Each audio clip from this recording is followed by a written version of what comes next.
An average of 30 container ships has sat anchored daily just off the coast of Los Angeles this year. The normal number of container ships at anchor is 0 to 1. This ship, the Everfront, not to be confused with the now famous Ever Given, was waiting for 13 days. Seeing vessels at anchorage outside the nation's largest container port does not happen every day. And it is a once in about a decade situation that we see. Everfront was part of a bottleneck in the supply chain that's still straining the neighboring ports, which handle about a third of all U.S. imports. I don't think it's an exaggeration to say that the ports have never really seen this confluence of stresses that they've had to deal with. So what's causing this offshore queue? How do these waiting ships impact customers onshore? And when will it return to normal? I think we got here because we all had to stay home. Experts say if there's one cause for the backup, it's COVID-19. Staying home leads you to go, all right, my desk isn't great if I've got one, my chair isn't comfortable even if I've got one, I might need a new computer monitor, I might need a webcam, actually I can't go to the gym, so I'm going to go buy a Peloton or a running machine or some dumbbells. For many Americans, that has meant placing online orders for those items, most of which aren't made in the US. Seaborne imports to the U.S. started surging in the late summer as manufacturers and retailers tried to rebuild inventories that were depleted by shoppers in the early months of the pandemic. We had 57 extra ships arrive in the fall above normal levels, which choked the system because at that same time, the goods movement system ashore, the terminals, the trains, the trucks, the warehouses, the forklift drivers, had some fraction of the workforce out with COVID and a different fraction out because of contact tracing. So just when there's more cargo, there's a less efficient goods movement system ashore, so the ships backed up. But shipments continued, peaking in February when 177 container ships carrying more than 800,000 containers arrived at the Southern California ports. That's 31% more ships and 49% more containers than the same month last year.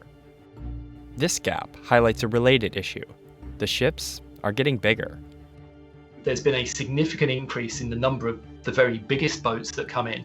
And whilst they're very efficient when they're at sea, they're a devil to unpack and a devil to park. And so it takes longer to get all of them sorted out.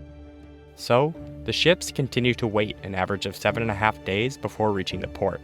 And that means consumers are waiting too. Okay, Peloton, let's go. This is something buyers of Peloton bikes may already know. The company said in its latest earnings report that backups contributed to recent shipping delays.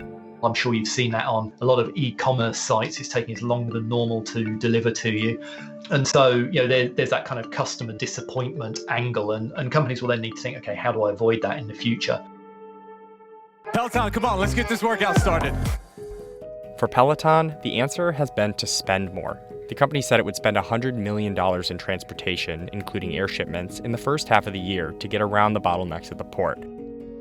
Mom-and-pop retailers also have products they'd hoped to sell stuck on these ships, and many of the smallest shops can't afford to fly products in instead.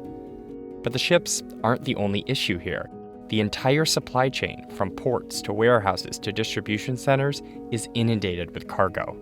So if the cargo is not moving quickly from the ship to the shore, out through the warehouses to the consumer, everything else is going to start to back up. This congestion, which was driven by demand for shipping, also means that the cost of shipping has gone up. The current global average shipping rate is nearly 4 times what it was in January 2020, according to data from S&P Global Platts. Someone's going to pay for that. It's either going to come off companies' profits or they're going to pass it through to consumers. The longer it lasts, the more likely it is that consumers are going to pay it.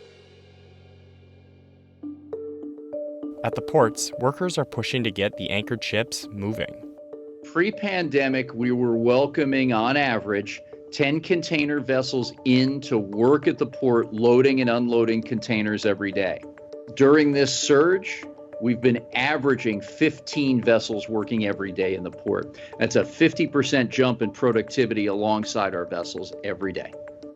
Soroka says the port's short-term strategy focuses on vaccinating workers, maximizing efficiencies, and asking importers to more quickly pick up cargo. That, he predicts, will help clear the backlog of ships by this summer. Any longer could bring more problems. We have a short window here before our traditional peak season kicks off in August for back to school, other retail requirements, and the all-important year-end holidays. With Americans receiving a fresh round of stimulus, this bottleneck could intensify, and how states and the federal government proceed with reopening may impact that.